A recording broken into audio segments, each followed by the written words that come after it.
All right. Let's turn this down a little bit. There we go. Okay. Great Books of the Western World. I think this is number 10. Yep, number 10. Volume 3. 2. Volume 2. Dang it.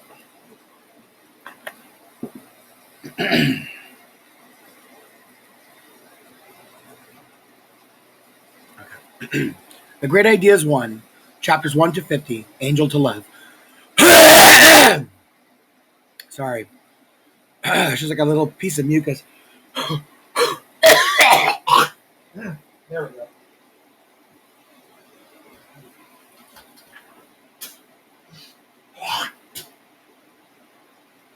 Oh, much better. Now I can talk. A little piece of mucus stuck in my throat. All right. Chapter 1. Angel. Introduction. Oh, gosh. Sorry. Got a little heartburn.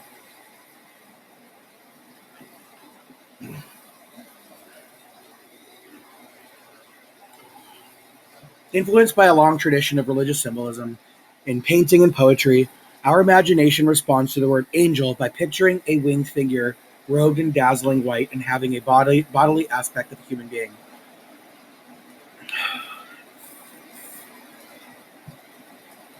This image, common to believers and unbelievers, contains features which represent some of the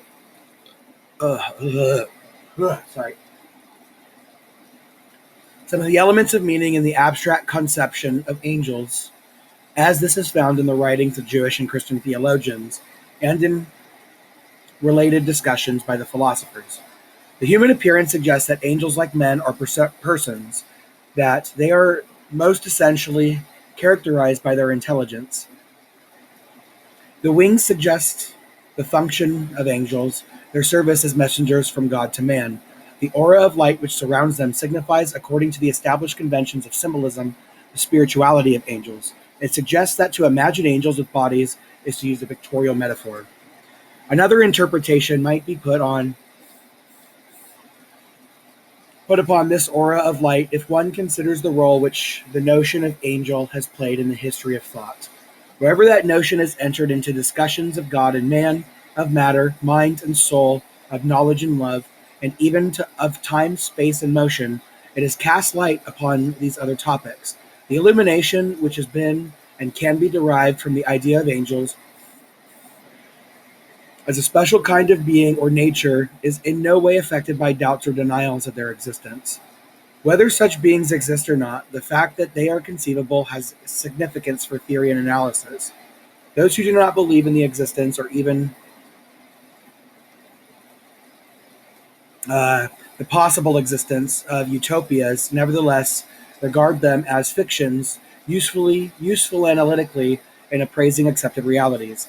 What an ideal society would be like can be considered apart from the question of the existence, and so considered it functions as an hypothesis in political and economic thought.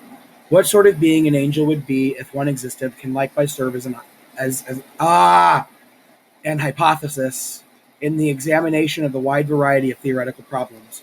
The idea of angels does in fact serve in precisely this way as an analytical tool. It sharpens our understanding of what man is, how his mind operates, what the soul is, what manner of existence and action anything would have apart from the matter. Hence it suggests how matter and its motions in time and space determine the characteristics of corporeal existence. Pascal's remark that man is neither angel nor brute, and the unfortunate thing is that he who would act the angel acts the brute, points to the different conceptions of man which result from supposing him to be either angel or brute rather than neither. Such views of human nature, considered in the chapters of Animal and Man, cannot be fully explored without reference to theories of the human mind or soul and its relation to matter and to body. As the chapters on mind and soul indicate, theories carrying the name of Plato and Descartes, which attribute to the human mind or soul the being and powers of a purely spiritual substance or entity, seems to place man in the company of the angels in this tradition, Locke applies the word spirits equally to human minds and to superhuman intelligences.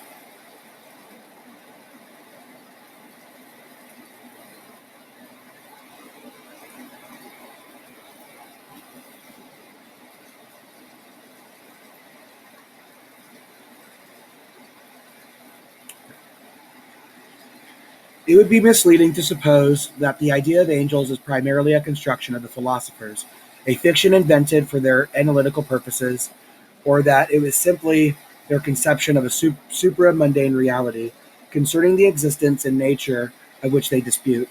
In the literature of Western civilization, angels first appear by name or reference in the Old and the New Testaments. Readers of the Bible will remember many scenes in which an angel of the Lord performs the mission of acquainting man with God's will. Among the most memorable of such occasions are the visits of the angels to Abraham and Lot, and the angelic ministry of Gabriel in the Annunciation to Mary.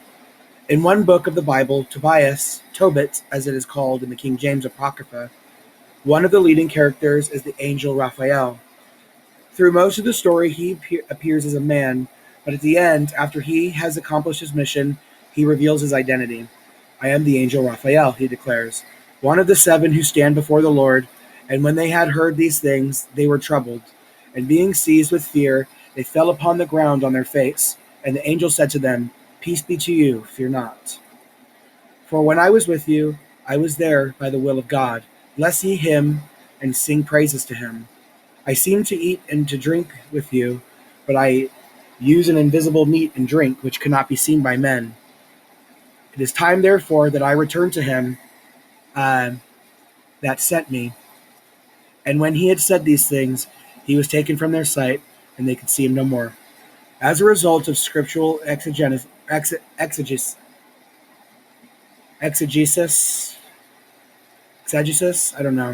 and commentary, the angels became a fundamental topic for Jewish theologians from Philo to Maimonides, and for such Christian theologians as Augustine, Scotus Erigena, Gregory the Great, Aquinas, Luther, Calvin, Pascal, and Schleiermacher. They figure in the great poetry of the Judeo-Christian tradition, in the Divine Comedy of Dante, in Paradise Lost of Milton, and in Chaucer's Canterbury Tales and Goethe's Faust. The philosophers, especially in the 17th and 18th centuries, are motivated by Scripture or provoked by theology to consider the existence, the nature, and the activity of angels.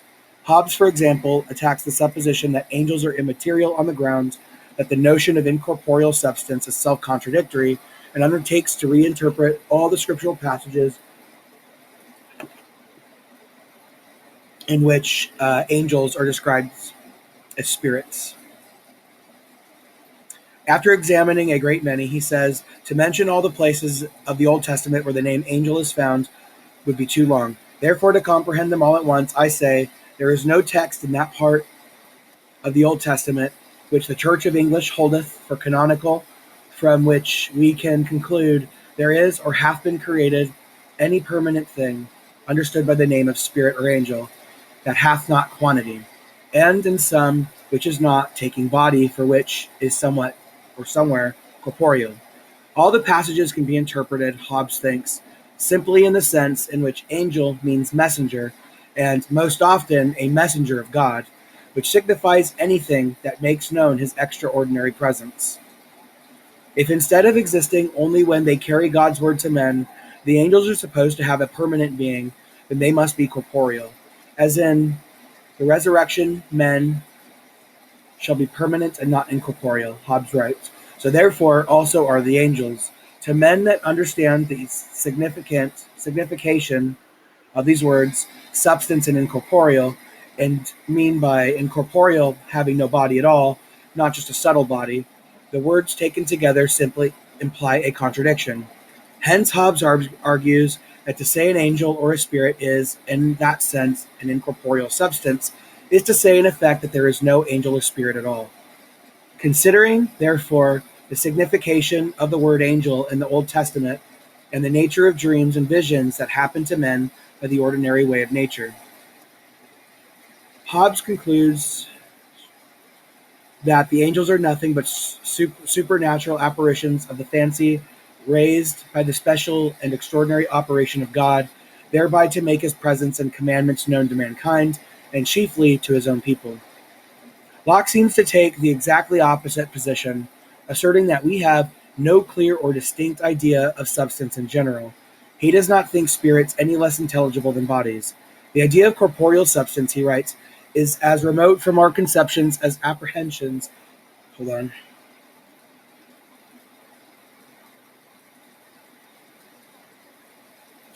Um,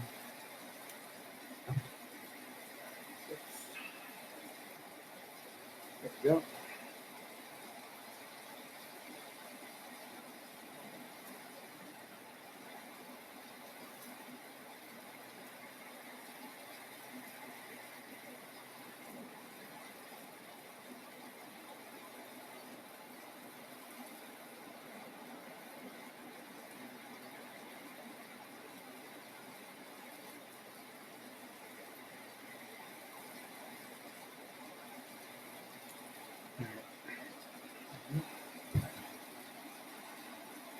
Sorry.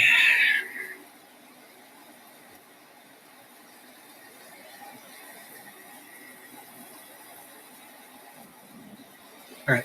The idea of corporeal substance, he writes, is as remote from our conceptions and apprehensions as that of spiritual substance or spirit, and therefore,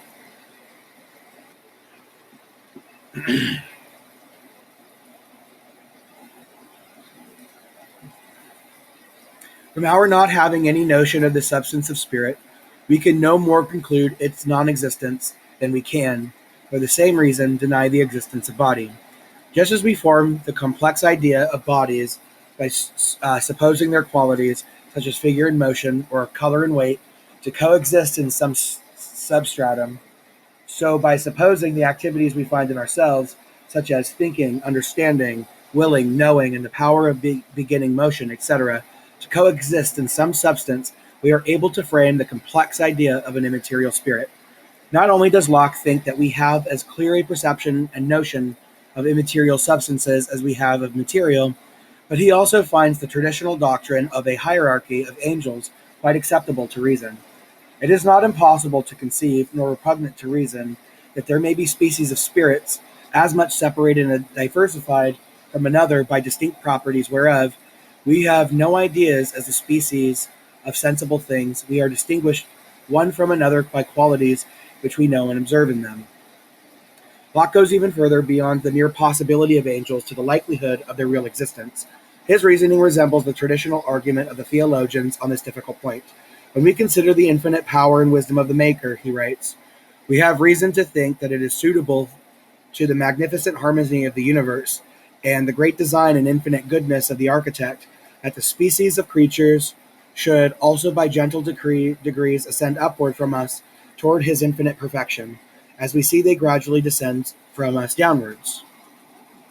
Such speculations concerning the existence and the order of angels are usually thought to be the province of the theologian rather than the philosopher. But Bacon, like Locke, does not think it unfitting for the philosopher to inquire into such matters.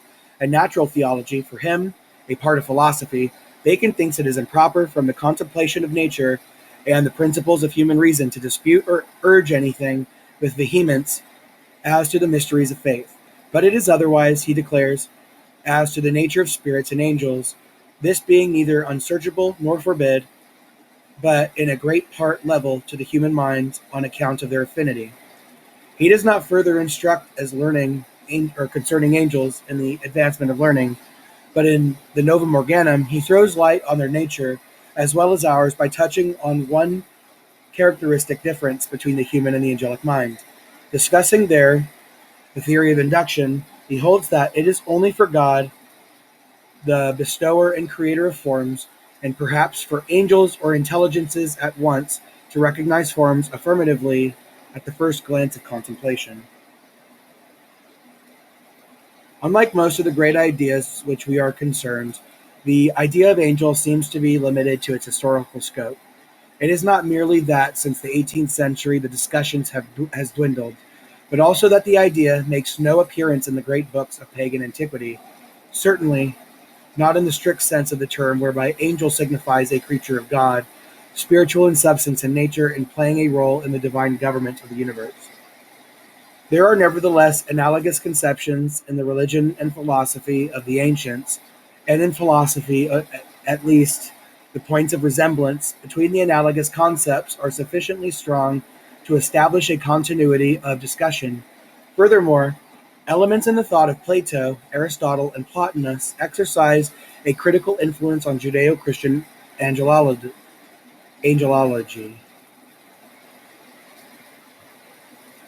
Ow.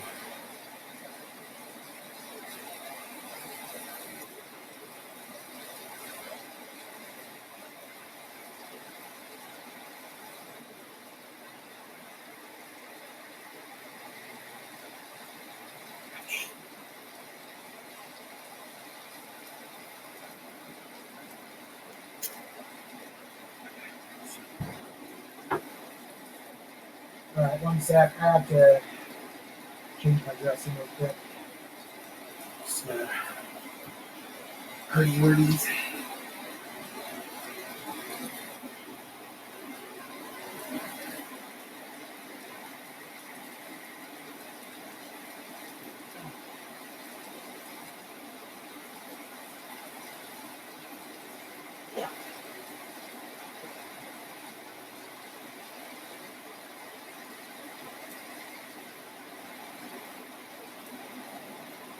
One sec. I'll be back in a minute.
Okay, sorry. I had to replace the dressing on my exit site for my catheter. I'm gonna go ahead and connect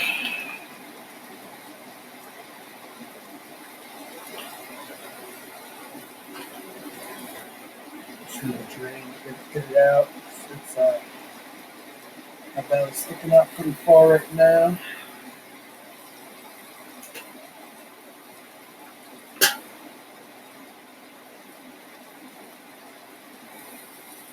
Okay.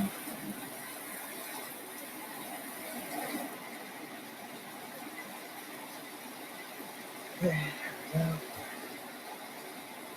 All right. Uh-oh.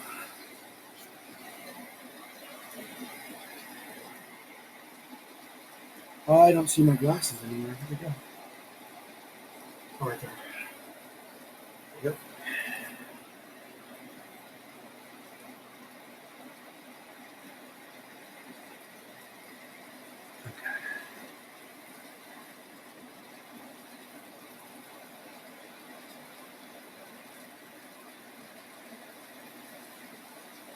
There are nevertheless analogous conceptions in the religion and philosophy of the ancients, and in philosophy at least, the points of resemblance between the analogous concepts are sufficiently strong to establish a continuity of discussion. Furthermore, elements in thought of Plato, Aristotle, and Plotinus exercise a critical influence on Judeo-Christian angelology. Okay, yeah. Gibbon relates how the early Christians made the connection between the gods of polytheism and their doctrine about angels.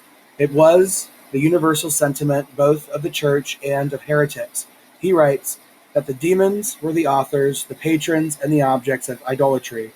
Those rebellious spirits who had been degraded from the rank of angels and cast down into the infernal pit were still permitted to roam upon the earth, to torment the bodies, and to seduce the mind of sinful men. Oh.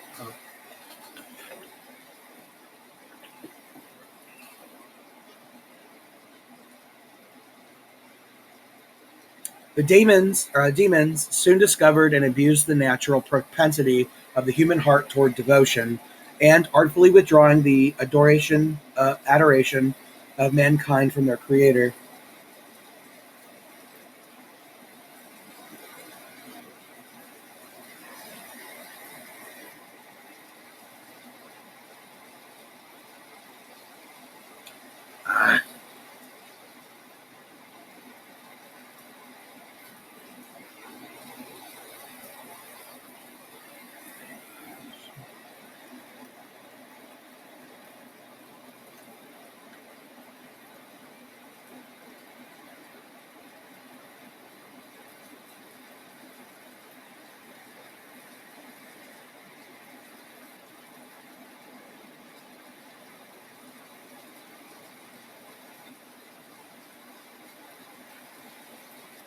Okay, sorry. Oh man, getting tired already. And artfully withdrawing the adoration of mankind from their Creator, they usurp the place and honors of the supreme deity. In the polytheistic religions of antiquity, the demigods or inferior deities are beings superior in nature and power to man. The polytheist and the philosopher, the Greek and the barbarian, writes Gibbon, were alike accustomed to conceive a long succession, an infinite chain of angels or demons or deities or aeons or emanations issuing from the throne of light.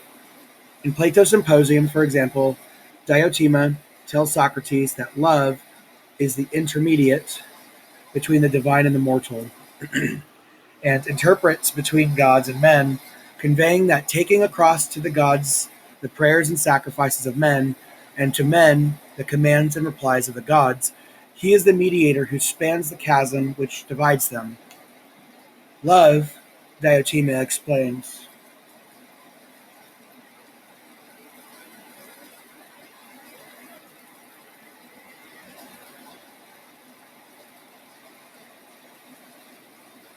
is only one of these spirits and intermediate powers, which are many and diverse.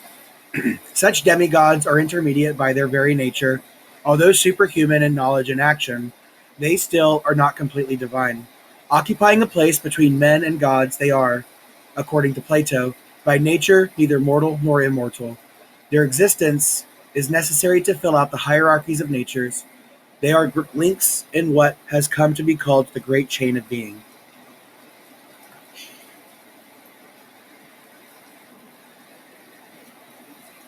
The analogy with the angels arises primarily from this fact of hierarchy. Both pagan and Christian religions believe in an order of supernatural or at least superhuman beings graded in perfection and power. In both, these beings serve as messengers from the gods to men.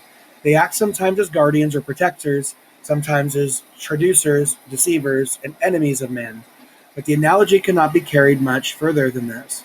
The angels, according to Christian teachings, are not inferior gods or even demigods. As compared with the intermediate spirits of pagan religion, they are less human in character, as well as less divine.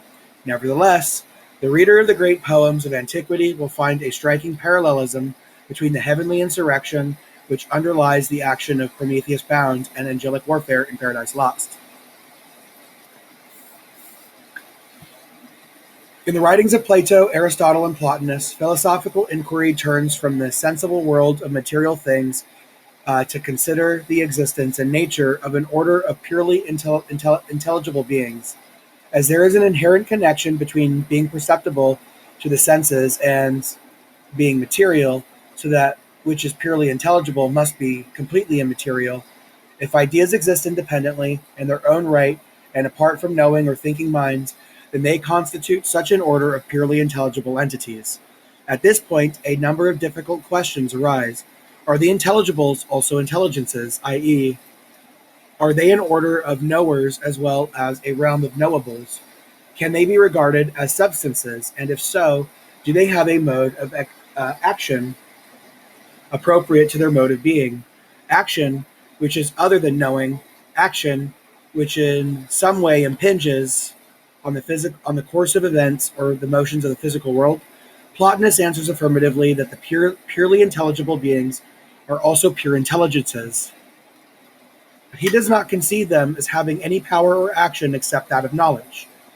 Another answer to these questions given in antiquity and the Middle Ages is that the intelligences are the celestial motors, the movers of the heavenly bodies, since we see, Aristotle writes, that besides the simple spatial movement of the universe, which we say that the first and unmovable substance produces, there are other spatial movements, those of the planets, which are eternal, for a body which moves in a circle moves eternally. Each of these movements also must be caused by a substance, both unmovable in itself and eternal. These secondary movers, Aristotle thinks, are of the same number as the movements of the stars, and not only must they be eternal and unmovable, as is the prime mover, but also without magnitude or immaterial. Plato often offers an alternative hypothesis that the celestial bodies are alive and have souls. This hypothesis, like Aristotle's, tends in the Middle Ages to be restated in terms of the theory of angels. Aquinas reports Augustine as thinking that if the heavenly bodies are really living beings, their souls must be akin to the angelic nature. He himself holds that spiritual substances are united to them as movers to things moved, the proof of which, he says, lies in the fact that whereas nature moves to one fixed end in which, having attained it, it rests, this does not appear in the movement of the heavenly bodies. Hence it follows that they are moved by some intellectual substances. The question whether intelligences govern the planets also occupies the attention of an astronomer like Kepler, although he denies any need for such intelligences, among other reasons because planetary motion is not circular but elliptical. He argues that the celestial movements are the work either of the natural power of the bodies or else a work of the soul, acting uniformly in accordance with those bodily powers. But whether or not they are to be regarded as movers, as well as knowers and knowables, the intelligences represent, for ancient and medieval thought, a mode of being exempt from the vicissitudes of physical change, even as it is separate from matter.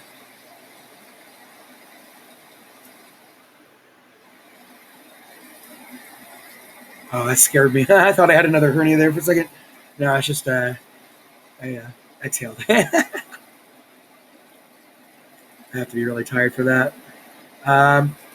When modern philosophers consider spirit or spiritual being, they seldom deal with the ancient speculations about pure intelligibles or separate intelligences without being influenced by the theological doctrine of angels, which developed in medieval thought.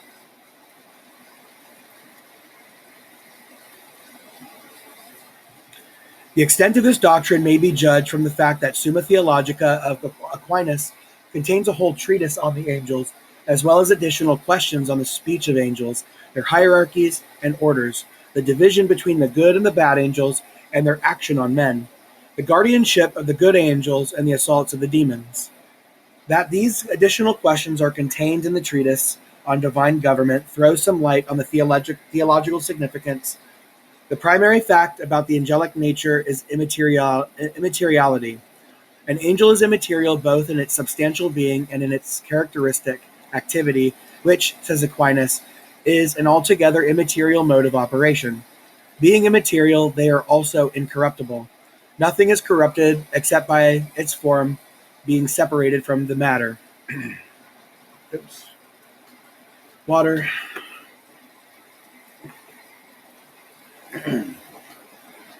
Consequently, Aquinas writes, a subject composed of matter and form ceases to be actually when the form is separated from the matter. But if the form subsists in its own being, as happens in the angels, it cannot lose its being. To signify that they are intelligences existing apart from matter, the angels are sometimes called subsisting forms and sometimes separate substances. Although they are imperishable in being and have immortal life, the angels are not, like God, truly eternal. That heaven of heavens, which thou createdst in the beginning, is some intellectual creature, Augustine writes, but it is in no way co-eternal unto thee. As created, the angels have a beginning, yet while not eternal, neither are they temporal creatures in continual flux, but according to Augustine, they partake of thy eternity through the sweetness of that most happy contemplation of thyself, cleaving close unto thee, placed beyond all the rolling vicissitudes of times. It is for this reason that the angels are spoken of as aviternal. The familiar question concerning the number of angels able to stand on a needle's point, if it were ever asked by medieval theologians, merely poses the problem of how an incorporeal substance occupies space. Oh my God. I won't say it. I can't say it yet. Fuck. Sorry. I think I just figured out the primary material reason why angels make sense. Oh my fuck. Oh.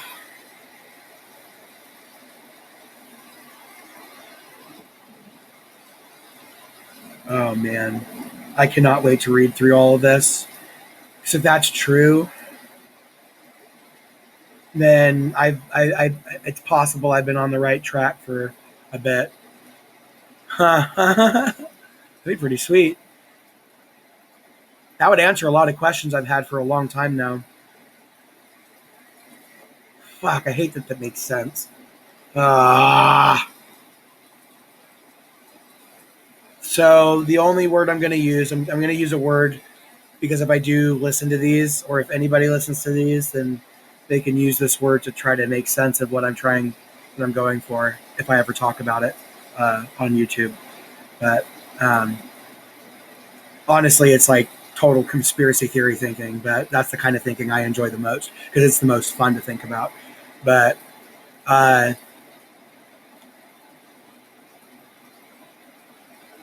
think I can sum it up in a mathematical equation: AB equals XY.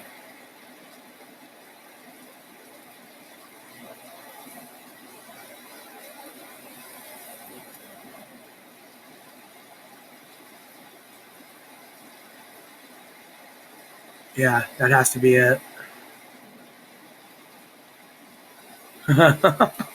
Jeez.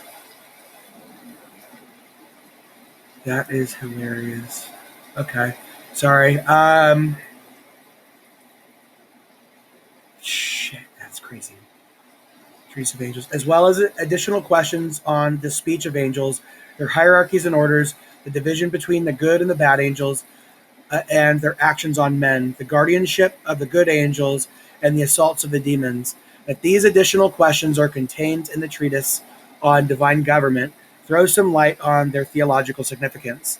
The primary fact about the angelic nature is immateriality. An angel is immaterial both in its substantial being and in its characteristic activity, which, says Aquinas, is an altogether immaterial mode of operation. Okay, I'm going to pause for a minute. I didn't realize that much is going to drain 3,200.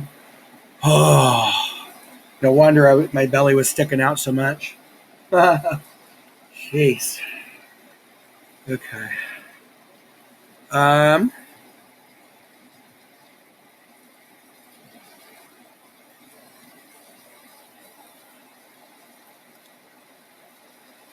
Okay. An angel is immaterial both in its substantial being and in its characteristic activity, which Aquinas says is an altogether immaterial mode of operation. Being immaterial, they are also incorruptible. Nothing is corrupted except by its form being separated from the matter. Oh my gosh, that makes so much sense. Consequently, Aquinas writes, a subject composed of matter and form ceases to be actually when the form is separated from the matter. But if the form subsists in its own being, as happens in the angels, it cannot lose its being. To signify they are intelligences existing apart from matter, the angels are sometimes called subsisting forms and sometimes separate substances. Although they are imperishable in being and have immortal life, the angels are not, like God, truly eternal.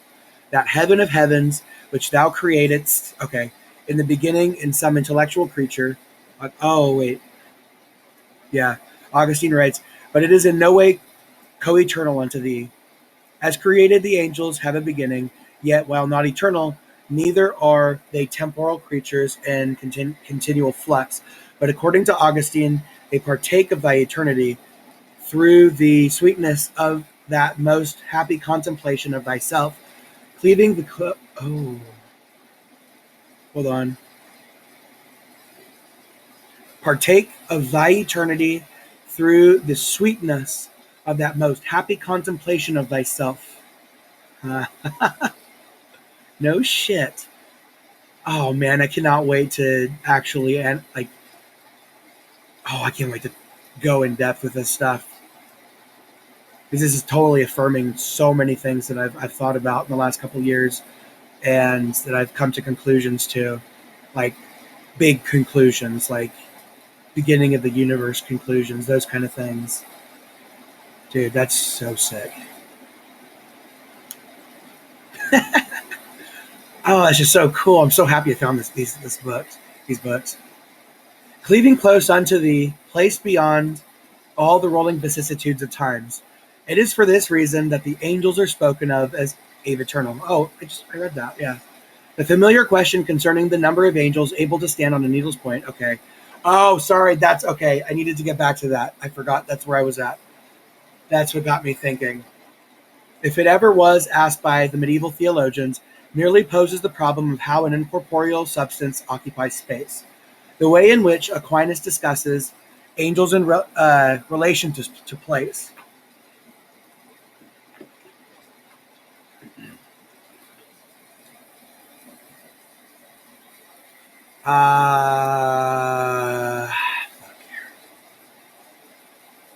The way in which Aquinas discusses angels in relation to place discloses how the question serves to raise generally significant issues concerning the nature of space and quantity, and their relation to causality. That's crazy. He points out that a body occupies place in a circumscribed fashion, i.e., the dimensive quantity is contained. Hold on. My rain sound went off. It's disconnected from the internet for some reason.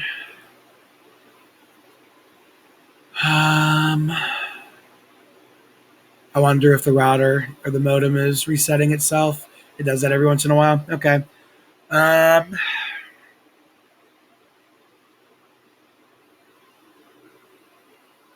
Wonder if this is where virtual particles, the idea of virtual particles in like chemistry came in. That would be interesting. Okay. He points out that a body occupies space, occupies place in a circumscribed fashion, i.e., its dimensive quantity is contained within the space, whereas an angel is said to be in a corporeal place by application of the angelic power in any manner, whatever to the place.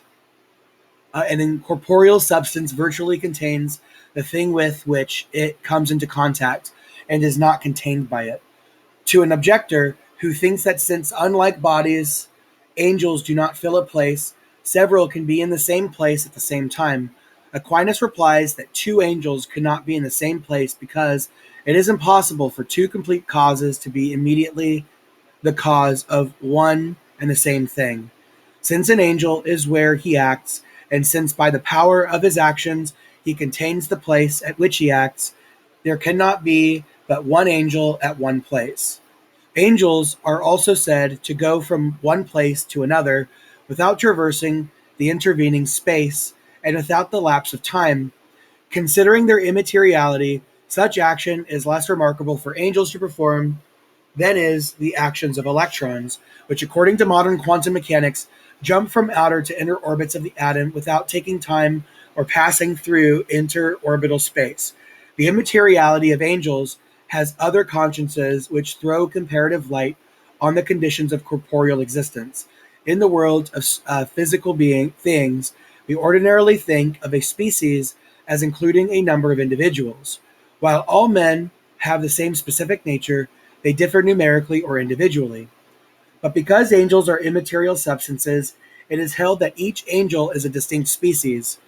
Things which agree in species but differ in number, Aquinas explains, agree in form but are distinguished materially. If, therefore, the angels are not composed of matter and form, it follows that it is impossible for two angels to be of one species. Furthermore, as Aquinas states in another place, among incorporeal substances, there cannot be diversity of number without diversity of species and inequality of nature.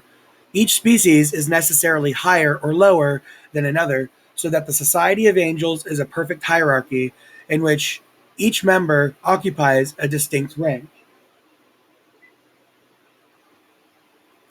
No two angels are equal as, on the supposition that they share in the same specific humanity, all men are.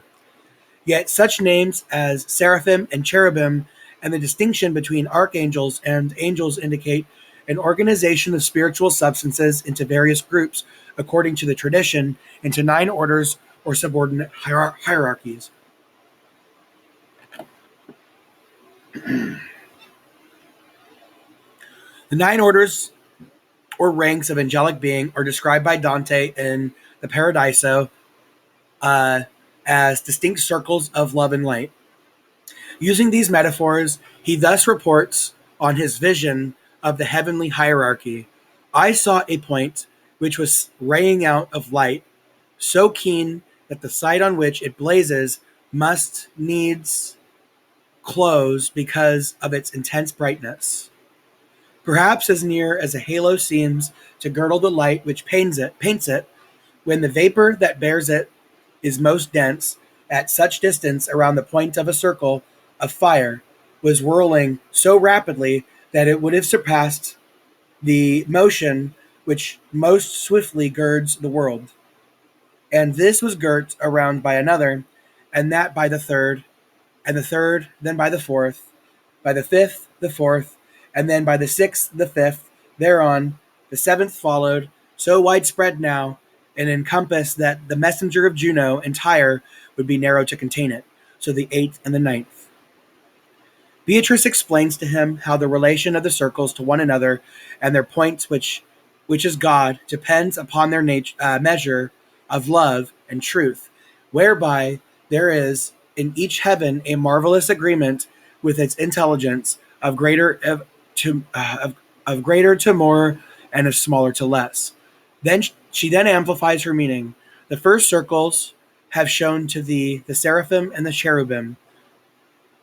Thus swiftly they follow their own bonds in order to liken themselves to the point at most that they can, and they can in proportion as they are exalted to see. Those other loves which go around them are called thrones of the divine aspect, because they terminated. Hold on. Pause for 1 second. All right. Sorry.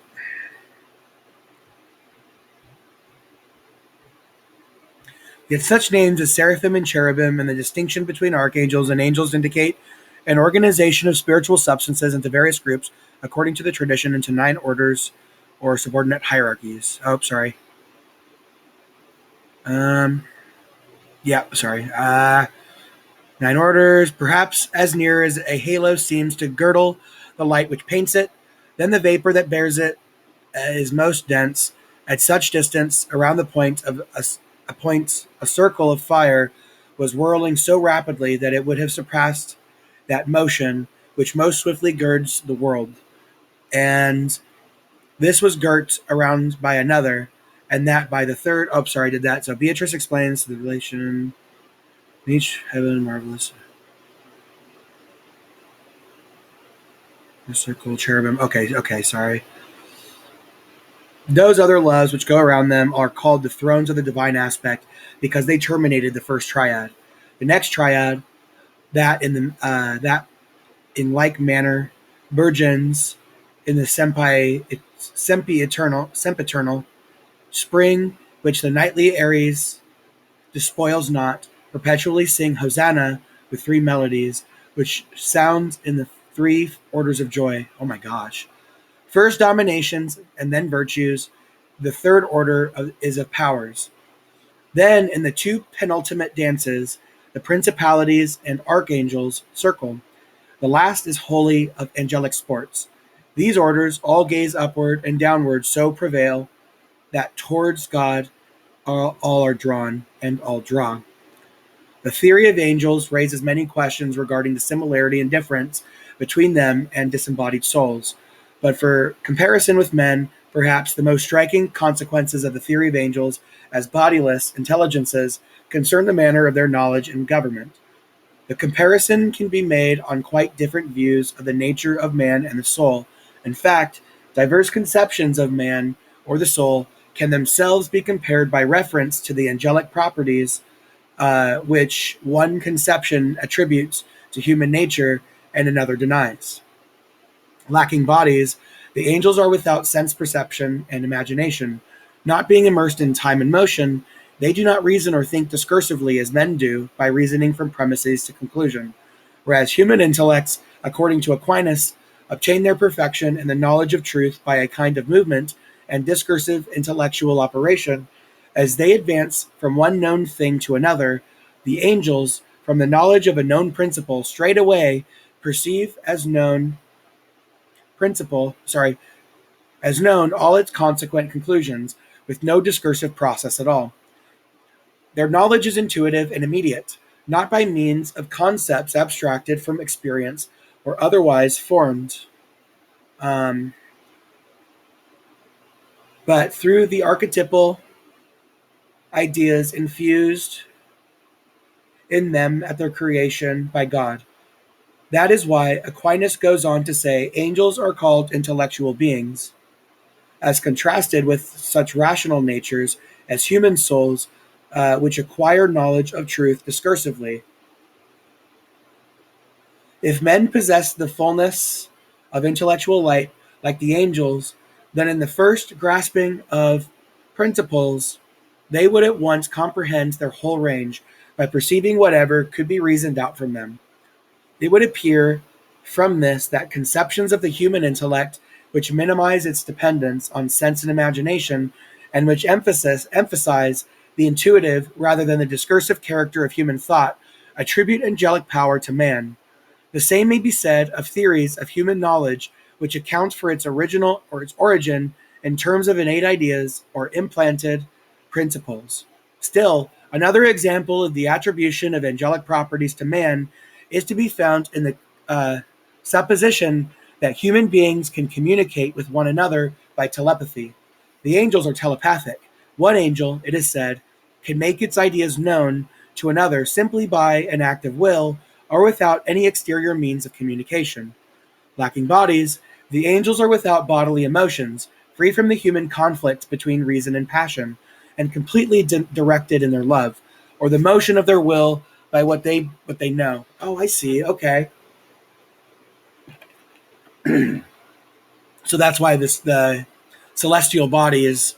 That's why whoever was saying it was considered angels, because they follow love. That makes so much sense. All right.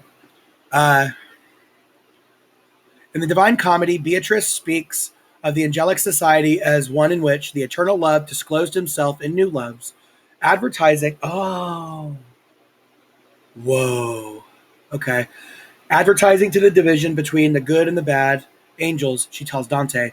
I want to say that reminds me of um, parts of the Bible that I read. So I can't wait to make that connection when I actually get to look in depth at these things. Those whom thou seest here were modest in grateful recognition of the goodness which had made them apt for intelligence so great. Wherefore their vision was exalted with illuminant grace and by their merit, so that they have full and steadfast will, yet their vision and love of God is not equal. In heaven, the primal light that irradiates it all is perceived in it by as many modes as are the splendors with which the light itself pairs itself.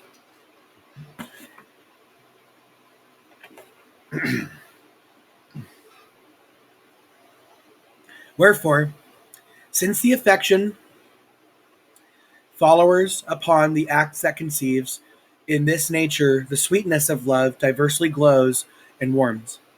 Such a society, governed by knowledge and love, has no need for the application of coercive force, for the angels are ordered to one another in such a way that no misunderstandings or disagreements can occur among them. The philosophical anarchist who proposes the ideal of a human society without restraint or coercion seems therefore to be angelicizing men, or at least to be wishing for heaven on earth. Conceiving government on earth in other terms, the writers of the Federalist remark that if men were angels, no government would be necessary. If they had considered that the angelic society is governed by love alone and without force, they might have said, if men were angels, no coercion would be necessary in their government. One of the great theological dogmas asserts that from the beginning, the angels are divided into two hosts, the good and the evil spirits. The sin of Lucifer, or Satan, and his followers is that of disobedience or rebellion against God, motivated by a pride which refuses to be satisfied with being less than God, as Satan himself says in Paradise Lost. Pride and worse ambition threw me down, warring in heaven against heaven's matchless king. All his good proved ill in me, and wrought but malice. Lifted up so high, I sended objection, and thought one step higher would set me highest.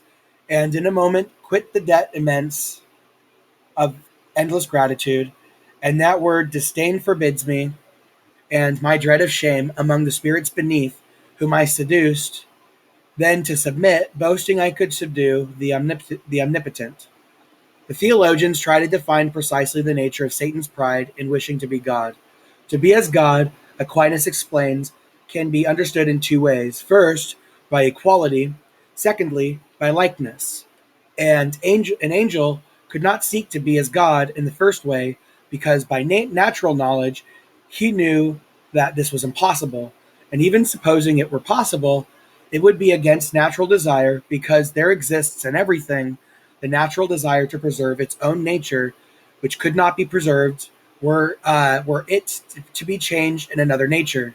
Consequently, no creature of a lower nature can ever covet the grade of a higher nature, just as an ass does not desire to be a horse. Oh, I'm good. Sorry, I had to check my blood pressure. Sometimes I get myself a little bit worked up. Um, it's just because I'm still. It's only been a few months since that last hospital visit. Probably like what 4 or 5 months now. Um, but at the end of track season, I think end of May, beginning of June, um, I spent a 2 different days in the hospital, 2 weeks apart, or about a week and a half apart from each other. Um, but I had found out my electrolytes had, for the first time in my life, been uh, deficient, and it was causing problems. But I don't have that issue, so um,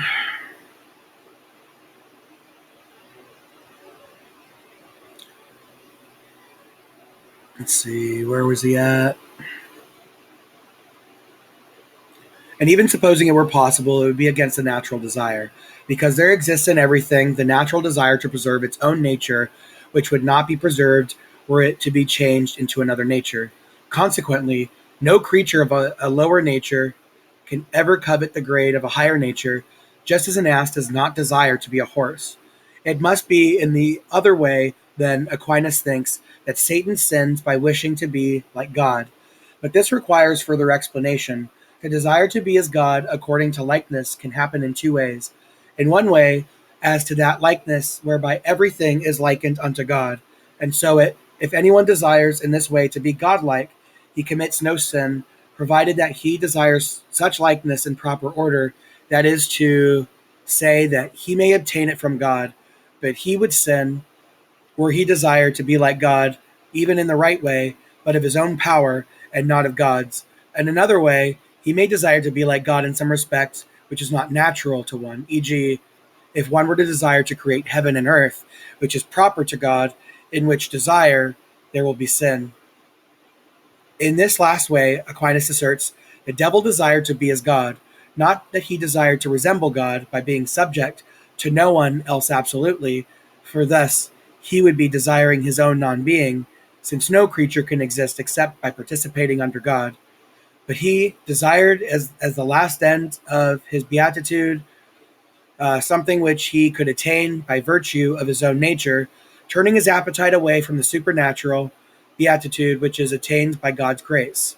In the original sin of Lucifer and the other fallen angels, as well as this all subsequent intervention by Satan or his demons in the affairs of men, lie the theological mysteries of the origin of evil in a world created by God's love and goodness, and of the liberty of those creatures who, while free, can only do God's will.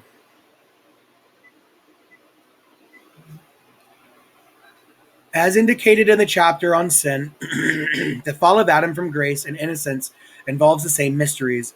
Man's destiny is connected with the career of Lucifer in traditional Christian teaching, not only on the side of sin, but also with regard to man's redemption, salvation replacing the fallen angels by the souls of the elect in the heavenly choir.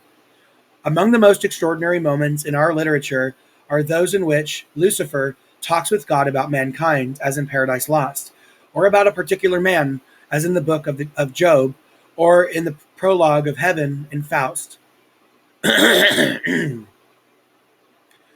Their pagan parallel is the speech of Prometheus to a silent Zeus, but Prometheus, unlike Satan, is a man's benefactor, and he can defy Zeus because the Fates, whose secret he knows, rule over the gods. Lucifer, on the contrary, always seems to be in the service of God. When he appears to Ivan and the brothers Karamazov, he protests, I love men genuinely, and against the grain I serve to produce events and do what is irrational because I am commanded to. If it were otherwise, the warfare between the powers of light and darkness would have to be construed as a battle between equals, which according to Christian orthodoxy is the Manichaean heresy that regards the world as the battleground of the forces of good and evil. The word angelic usually has the connotation of perfect moral goodness, but that must not lead us to forget that the demons are angelic in their own nature, although of a diabolical or evil will. Nor should the fact that Satan's subservience to God cause us to forget that Christian theology tries not to underestimate the power of the devil in his goings and comings on earth. Satan tried to tempt even Christ, and throughout the New Testament, the destruction of the diabolical influence over men occupies a prominent place. The intervention of the devil in man's life provides, if not the theme, the background of Goethe's Faust, as the theory of demonic influences and diabolical possession is an integral part of the traditional doctrine of angels, so in modern times, demonology has been a major focus of attack upon theological teaching concerning spirits. Moralists have thought it possible to explain human depravity without recourse to the seductions of the devil, and psychiatrists have thought it possible for men to go mad or to behave as if bewitched Without the help of evil spirits, the idea of the devil, according to Freud, is a religious fiction, the best way out in acquittal of God. For those who try to reconcile the undeniable existence of evil with his omnipotence and supreme goodness. The characteristic skepticism of our age has been directed against the belief in angels generally. It casts doubt by satire or denies by arguments the existence of spirits both good and evil. Yet all arguments considered, it may be wondered whether the existence of angels or, in philosophical terms, the existence of pure intelligences is or is not still a genuine issue. Or are there two issues here, one philosophical and the other theological, one to be resolved or left unresolved on the level of argument, the other to be answered dogmatically by the declarations of a religious faith? And then outline of topics. 1. Inferior deities or demigods in polytheistic religions. 2. The philosophical consideration of pure intelligences, spiritual substances, superhuman persons. 2a. The celestial motors or secondary prime movers, the intelligences attached to the celestial bodies. 2b. Our knowledge of immaterial beings. 3. The conception of angels in Judeo-Christian doctrine. 3a. The first creatures of God, their place in the order of creation. 3b. The angelic nature. 3c. The aeviternity and incorruptibility of angels. 3d. The angelic intellect and angelic knowledge. 3e. The angelic will and angelic love. 3f. Angelic action, its characteristics in general. 3g. The angelic hierarchy, the inequality, order, and number of the angels and their relation to one another. 4. Comparison of angels with men and their dismembered souls, their relation to the blessed and the heavenly choir. 5. The distinction and comparison of good and the bad angels. 5a. The origin and the division between angels and demons, the sin of Lucifer or Satan. 5b. The society of the demons, the rule of Satan over the powers of darkness. 6. The role of the angels in the government of the universe. 6a. The ministry of the good angels in the affairs of men, guardianship. 6b. The intervention of the demons in the affairs of men, temptation, possession. 7. God and Satan.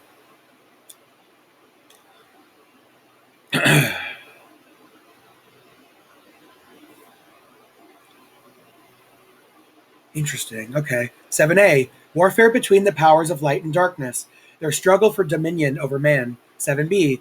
Lucifer in the service of God. 8. Criticism and satire with respect to the belief in angels and demons. Oh wow, there's a lot of stuff there. References. To find the passages cited, use the numbers in heavy type, which are the volume and page numbers of the passages referred to. For example, in 4, Homer, Iliad, Book 2, 265 to 283, 12d, the number 4 is the number of the volume in the set. The number 12d indicates the passage is in the section D of the page 12. Page sections. When the text is printed in one column, the letters A and B refer to the upper and lower halves of the page. For example, in 53 James Psychology, 116a, 119b,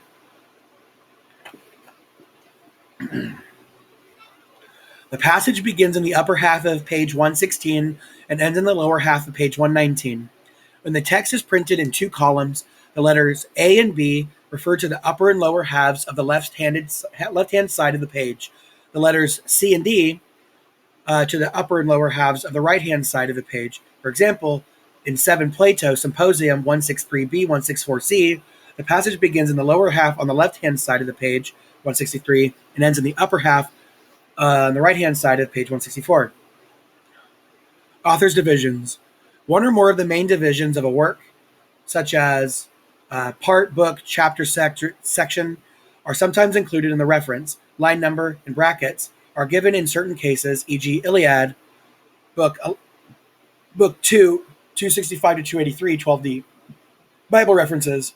The references are to book, chapter, and verse. Sorry, got the hiccups. When the King James and Douay versions differ in title of books, oh my gosh.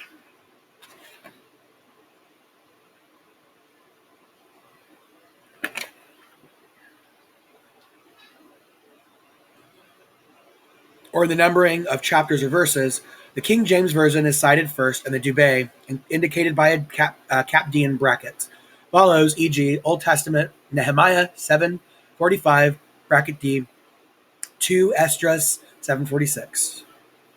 Symbols, the abbreviation ESP, okay, yeah, I read that already, for additional information concerning the style of the references, see the explanation of reference styles, did that already, okay.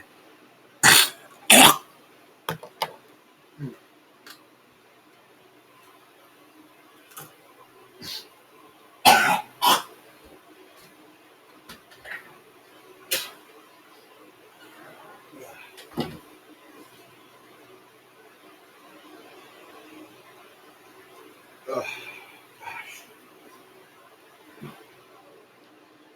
All right.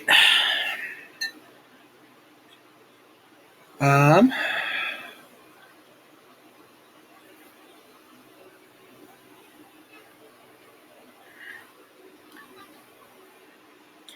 yeah, so I'm not going to read that, but I won't read the sources, but I'll read each section. So number one is inferior deities or demigods and poly. Oh no, okay, I see. I'm not going to worry about that. We're just going to go to the readings. So we're finished with that one. It looks like. Jeez, that's crazy.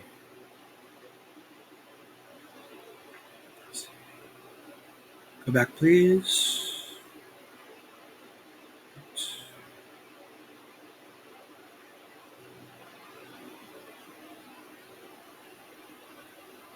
Oh, okay. Hold on. Let's go back. Let's read the sections again.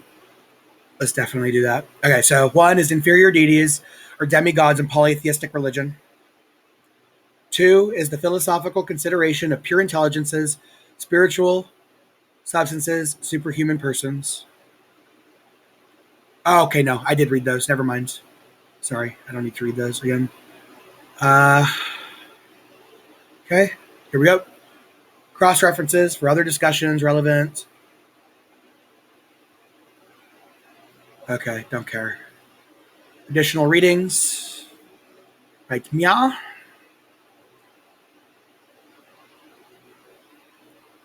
Cool. Okay, let's call that. Uh,